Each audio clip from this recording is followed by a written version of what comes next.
जब भी आपने वेक्टर्स को ड्रॉ करना हो, सबसे पहले आप रेक्टेंगुलर कोऑर्डिनेट सिस्टम ड्रॉ करेंगे। ये एक ऐसा सिस्टम है कि ओरिजिन से एक हॉरिजॉन्टल लाइन ड्रॉ करेंगे, उसको हम एक्स एक्सिस कहते हैं।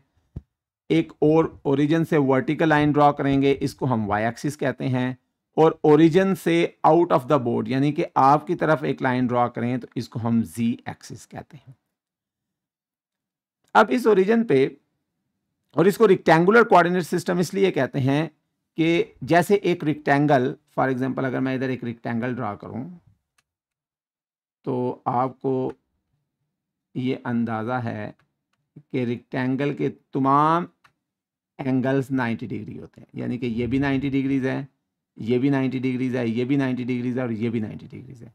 बिल्कुल इसी तरह इस रेक्टेंगुलर कोऑर्डिनेट सिस्टम के भी एक्सिस के दरमियान तमाम एंगल्स 90 डिग्रीज होते हैं, यानी कि एक्स और वाई एक्सिस में भी 90 डिग्रीज का एंगल है, एक्स और जी एक्सिस में भी 90 डिग्रीज का एंगल है और वाई और जी एक्सिस में भी 90 डिग्रीज का एंगल है। इसी बिना पर इस सिस्टम को हम रेक्टेंगुलर कोऑर्डिनेट सिस्टम कहते हैं। इस रेक्टेंगुलर कोऑर्डिनेट सिस्टम में अगर मैं एक कलर, इस वीडियो में मैं वेक्टर्स को कलर्स के साथ रिप्रेजेंट करूंगा सिर्फ अंडरस्टैंडिंग के लिए, ताकि बच्चे बेहतर तरीके से इसको अंडरस्टैंड करें।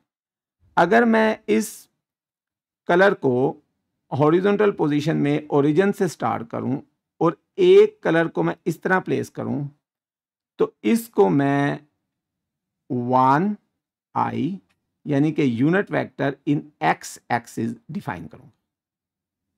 और बिल्कुल इसी तरीके से अगर मैं एक और कलर लूं और इसको मैं ओरिजिन से स्टार्ट करके वाई एक्सिस तक मूव कर दूं, वाई एक्सिस में इस तरह प्लेस कर दूं, तो इसको मैं 1j यानी कि यूनिट वेक्टर इन वाई एक्सिस कहूंगा।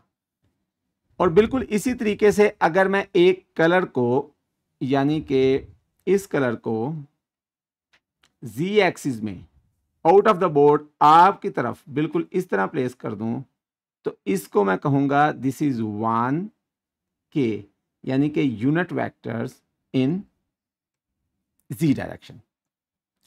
अच्छा देखिए, ये तो आपको समझ आ गई कि यूनिट वेक्टर्स की डायरेक्शन क्या होगी। एक्स एक्सिस में जो यूनिट वेक्टर होगा उसको हम 1i कहेंगे, वाई एक्सिस में जो यूनिट वेक्टर होगा उसको हम 1j कहेंगे और जी एक्सिस में जो यूनिट वेक्टर होगा उसको हम 1k कहेंगे। लेकिन इन यूनिट वेक्टर्स की लेंथ कितनी होगी, ये बड़ा इंपॉर्टेंट पॉइंट है जिसको अक्सर स्टूडेंट्स जिस पे बहुत कंफ्यूज होते हैं और बड़ी परेशानी का सामना करना पड़ता है। तो इस बात को जरा ध्यान से सुनिए।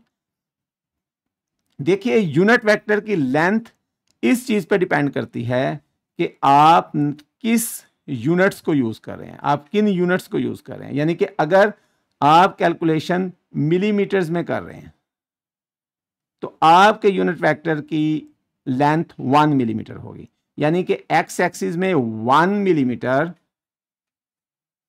की कलर पेंसिल या 1 मिलीमीटर का वेक्टर आपका यूनिट वेक्टर होगा। अगर आप अपनी कैलकुलेशन सेंटीमीटर्स में कर रहे हैं तो फिर यूनिट वेक्टर की जो लेंथ होगी वो 1 सेंटीमीटर होगी।